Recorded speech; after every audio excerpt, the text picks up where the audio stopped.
voices from the CEPS Ideas Lab. In this episode, I spoke with Christian Egenhofer. Christian is a senior research fellow at CEPS, where he previously led the Energy, Resources and Climate Change Unit from 2000 to 2019. During our interview, we discussed why energy prices are so high, the geopolitics surrounding energy, debt financing to build grid infrastructure of the future, and what can be done to foster a more competitive economy in Europe. While the war in Ukraine is still ongoing since we recorded this episode, both President Zelensky and President Putin are edging closer to an in-person peace negotiation.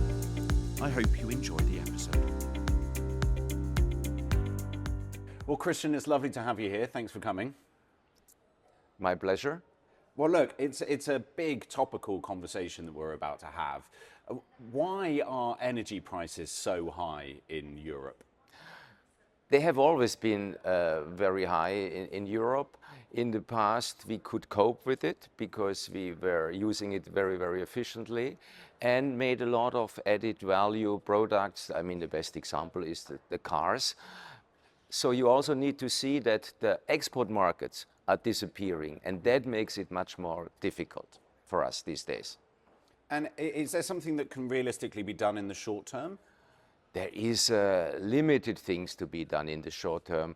It's really a structural issue that we need to address. We have been hit by two parallel effects. The first one was we had a lot of cheap Russian gas, which after the Russian invasion of Ukraine disappeared, and it's not going to come back at the same level. Yeah. That's fairly clear.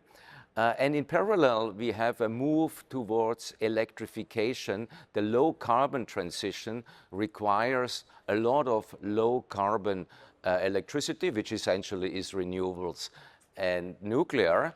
And in that period, from now to, let's say, 2035, 2040, we thought we would have a lot of cheap Russian gas to help us smoothing this transition.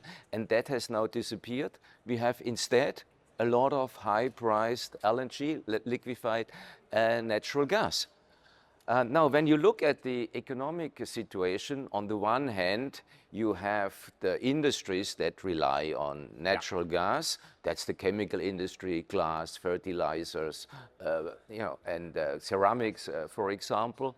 So they suffer from the high gas prices. Sure. And that, in the long run, will lead to a reduction of activity because globally, at least those products that are globally traded, will not be competitive. But let's be careful, not all of our products we're producing in the EU based on gas will be traded globally. Ceramics, people buy Italian ceramics because they're beautiful and not because they are cheap. So we have to be a bit careful. Of course, industry has always to say high prices are too high, we need subsidies, all the kind of stuff that's part of the European or of the political folklore. We shouldn't overdo it. More interesting or more profound is really the impact of these high gas prices. And just keep in mind, the gas prices now are double what they used before. Yes. Over the energy price crisis, they were sometimes up to 10 times. So, I mean, we're really talking about something, very important. These high gas prices also have an impact on the electricity market. And that's where the real hard stuff comes in. We need to electrify. We need to have a lot of electricity. And now we have this hit by the high gas prices. Now, if you want to electrify, and actually we have been stagnating in the European Union, our electrification rate, meaning how much we consume energy as electricity, has been for the last 25 years more or less stagnant at 23%, which is worrying, while the Chinese economy is electrifying each year by 1 percentage point. So also the Chinese are rushing ahead, and now we have understood that we are really falling behind. Well, and the fact that energy costs differ across countries and across member states within the EU, are there, is it difficult to sort of look at the EU as a whole and try and work out ways of changing the energy costs, and what happens with each country's sort of policies on lowering energy costs? Yeah, it's always difficult to look at the EU as a whole. If you could just give you the example, in the Nordics, they can generate low carbon electricity, a mixture of renewables and nuclear, at 40 euros per megawatt hour. Yeah. That is what the German industry, for example, always says to the policymakers: we need electricity at 40 euros per megawatt hour. Not that you need always to believe what industry says, but that's what they say. Sure. The Swedes have it. You have also cheaper electricity on the Iberian island, at least you could think of. They have the endowments, and Southeast Europe also could be cheaper. They couldn't be at 40, but they could, looking at the endowment, at 60. So there is huge differences. Now, still different for me and you as a consumer, or for smaller businesses. They have to buy electricity directly they buy electricity like any household, so they have to pay taxes, charges, etc., etc. And they are very different across the different member states. So that's really the story of member states pushing up the electricity prices. And very simple. If you push up electricity prices, you shouldn't worry, you shouldn't wonder that people don't buy electrical vehicles. Exactly that. Well, in light of the energy scenarios that we are currently in, and things may well change if there's peace deals in Ukraine, we don't know, but how can the European economy become competitive again, and what scenarios exist? There is some sort of limit to what extent you can bring the energy prices or the electricity prices down. We are not as well endowed as the United States, neither with fossils nor with space. You need a lot of space, you need a lot of sun.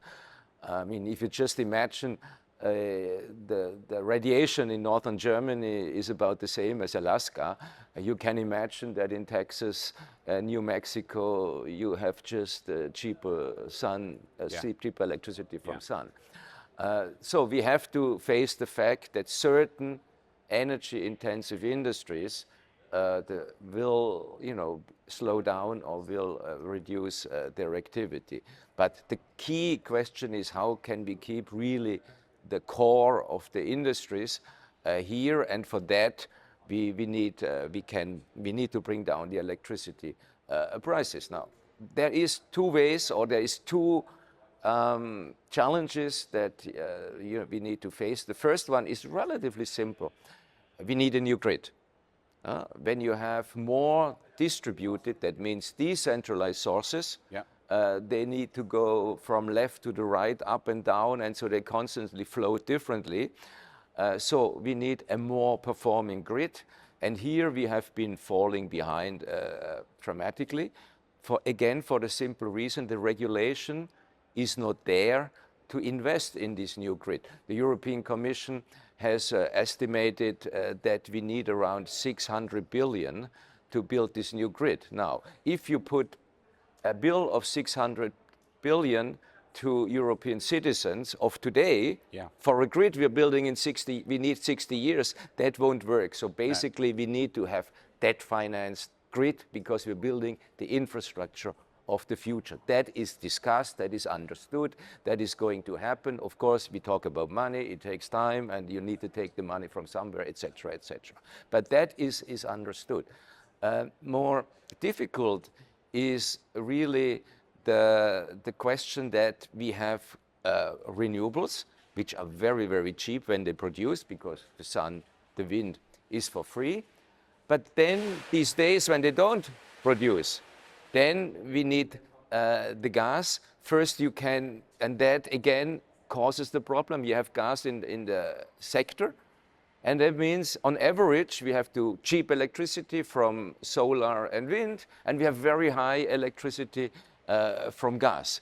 And you bring this together, and this gives us the average price. Yeah. So the gas issue is a really big one, and in the end, we may not get around without some element, at least for the transition period, to subsidize. Because if you have double or triple the gas price than the competitors has, it's going to be very difficult. There is other ways of what you could do. We have a lot of uncertainty now in the sector for a number of reasons. First, the grid is not performing, so we produce electricity. The electricity is not used, cannot be used here, but it should be used somewhere else. It cannot be transported. Yeah. So me as a generator, I lose money because then you have to stop producing. So I lose money, so my investment case gets worse and worse. At the same time, I don't really know whether the industries will still be there. So do I invest in something which gets paid back in 30 years when I don't know where the demand is? So what we are thinking about, and that has been also taken up by the European Commission, for example, in the Industrial Decarbonization Bank, that you have a more direct link between the generation and the industry. And in order to make this profitable, there may be some element of subsidies necessary, but we could push up the electrification rate, getting our industries ready for the future transformation and the future competitiveness. And we give certainty to the generators that somebody will actually buy their electricity. So that's at the moment where we are heading at. Well, very quickly before we leave, and as a last question, perhaps a little 30-second answer, is there much hope? I mean, do you look at the next, say 6 months, couple of years, when looking at the energy price market, when looking at the competitiveness, do you think there's much hope of price reductions, of having a more stable energy market? There is hope because the situation is understood. Okay. And that means that the solution, that people think out of the box. You can now express ideas which 2 years ago they would have laughed you out of the room. I think that's a sign of hope, but I would imagine that the solution really comes from member states, groups of member states, because the EU process is probably a little bit too cumbersome. But once the political will and the move is there, the Commission and the European Union then of course will need to put the regulatory framework in place for this new world I have trying to sketch here. Well, Christian, it's been a pleasure speaking with you. Thank you for your time today. Thank you very much for having me. Take care.